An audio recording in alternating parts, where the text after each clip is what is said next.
que disse sobre isso o Tribunal de Contas do Estado, sobre essa suposta dívida, e quais foram as circunstâncias que ela ocorreu, Orlando Desconce? Primeiro, Silvio Brasil, a cada 2 anos esse assunto é requentado pelos mesmos, né?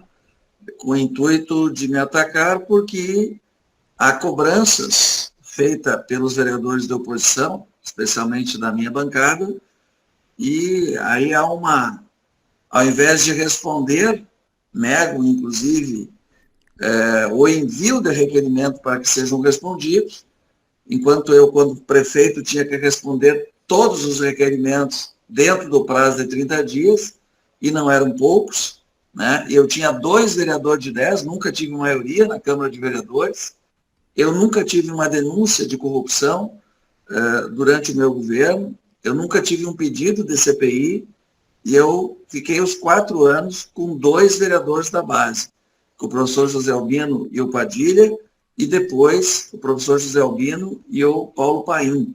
Eram os 2 vereadores de 10, à época da legislatura, que tinham 10 vereadores. Portanto, eu, como tenho colocado, nós aumentamos 78% a receita do município, a inflação não foi 20%. Nós melhoramos o retorno de ICMS de 0,47, que o município tinha de retorno, para 0,54. Isso do último ano do meu mandato para o próximo ano, do primeiro ano do próximo gestor, significou 8 milhões a mais para o município de Santa Rosa. Tá? 8 milhões, apenas o percentual de aumento de um ano para o outro, não considerando os 4 anos, que foi muito mais que isso. Nós dobramos o orçamento da saúde, 24 milhões para 48 milhões. Né? Eu fui o prefeito que mais captei recursos da história de Santa Rosa. Deixei o melhor parque de máquinas da história, infelizmente sucateado, destruído, e agora o atual governo licita a hora máquina. E isso gerou prejuízo aos cofres públicos, prejuízo à população de Santa Rosa, e ninguém foi responsabilizado. E os órgãos simplesmente arquivam as denúncias, porque quando está no poder pessoas de determinada elite da cidade, tudo pode. Quando é alguém do povo, aí tem que sacrificar, tem que humilhar, tem que castigar para que abandone a política. Mas eu me motivo cada vez a lutar ainda mais, porque as injustiças que eu estou sofrendo, eu espero que ninguém passe por elas. Eu não desejo aos meus adversários que passem nas circunstâncias que eu estou passando. Mas eu espero e confio na justiça. E espero que um dia seja feita justiça, mesmo que eu já esteja talvez fora da política, com 70 anos de idade, até lá me judiaram, e daí sai o rodapé de jornal, como costuma acontecer com todos aqueles que lutam em favor do povo. Orlando, quero te dizer, Silvio, eu vou te responder. Orlando, vou te responder. Tá, eu só peço uma coisa, você aqui é livre para você se expressar e manifestar o que você desejar. Aqui não tem cortes, aqui não tem interrupção, não tem nada. Só te interromper para dizer o seguinte: não cite nome de nenhuma empresa de comunicação ou emissora de rádio aqui no meu programa, tá? Só peço isso. Você pode falar tal, porque é uma emissora de rádio, porque é um jornal, porque é um blog, porque é um site, porque é um portal. Pode falar, sem problema nenhum. Só não fale o nome, por gentileza, é o que eu peço para você, tá? E deixo você concluir aí o que você ia concluir, porque eu já tenho mais perguntas a fazer para você.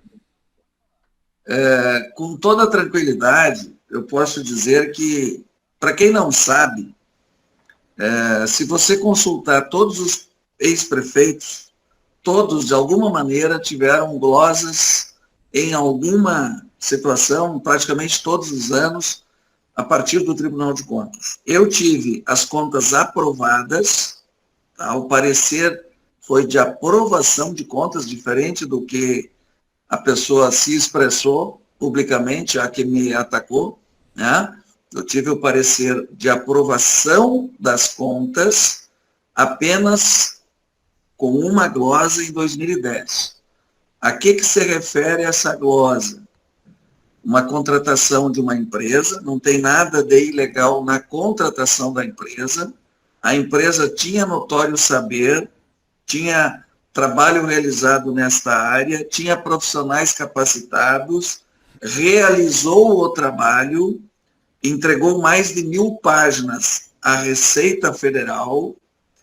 O Tribunal de Contas validou a contratação da empresa, portanto, em relação à contratação, que foi analisada pelos técnicos da Prefeitura, foi aprovada, e o pagamento dos honorários por êxito se deu por parte de funcionário de carreira, que eu respeito, tive uma excelente relação com os servidores, mas faço questão de não citar nome, apenas citando o fato, Com certeza. porque, como comentaste antes, o erro é humano.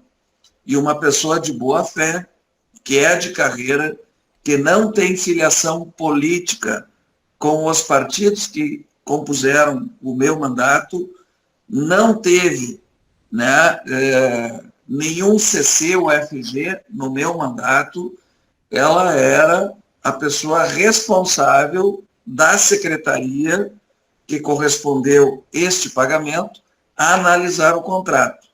E a fez, e eu vou ler o que ela disse na justiça, né, quando questionada pelo meu advogado.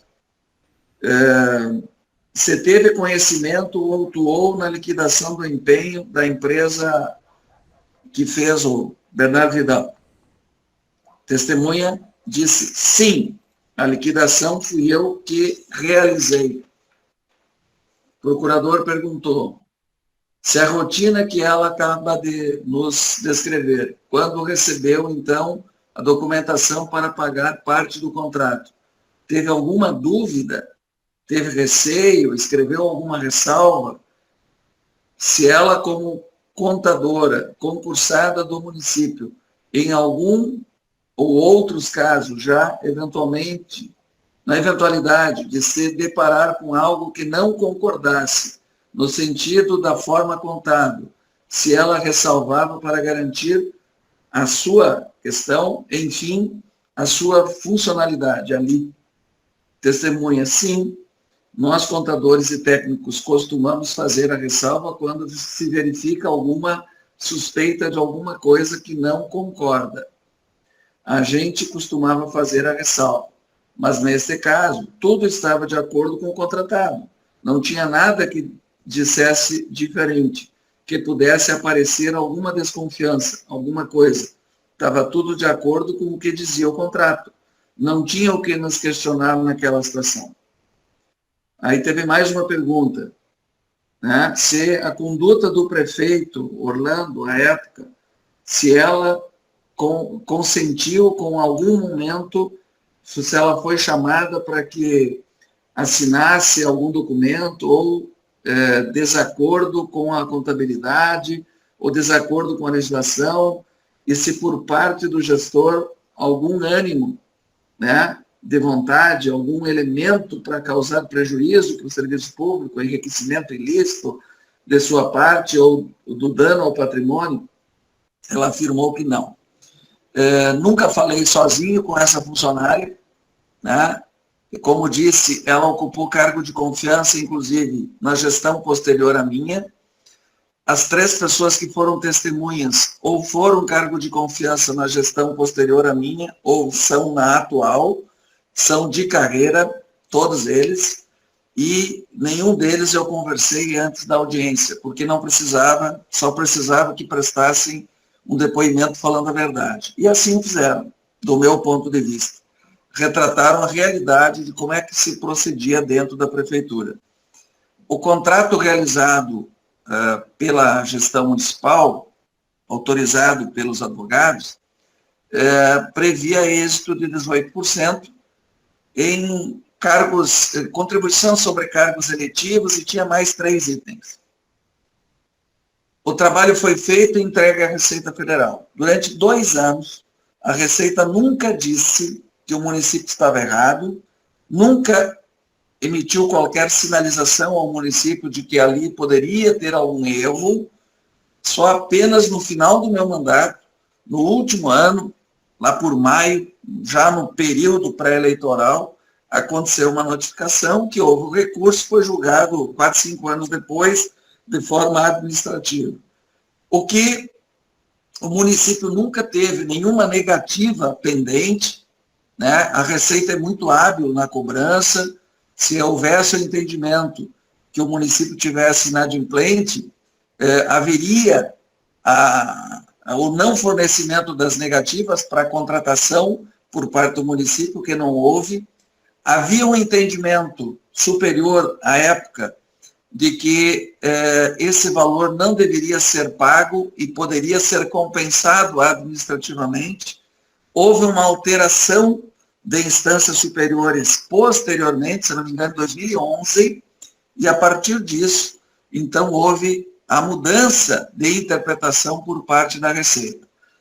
Do ponto de vista legal, a técnica contábil, que não era advogada e não percebeu nenhum questionamento, senão ela teria consultado a área jurídica, teria 5 anos para prescrever, né? E é em cima disso, então, como houve o pagamento, sem que estivesse prescrito, a Receita se achou no direito de poder ainda efetuar a cobrança. E o prefeito é responsável por todos os atos de todos os funcionários da administração pública. O que tem já hoje vários pareceres e interpretações jurídicas e legislação que exclui essa responsabilidade. Pelo princípio da subjetividade, eu não participei do ato, não assinei, não dei ordem, né? Portanto, respondo simplesmente pelo fato de ser prefeito à época e por ter essa interpretação que todos são responsáveis e aí a cobrança recai sobre mim.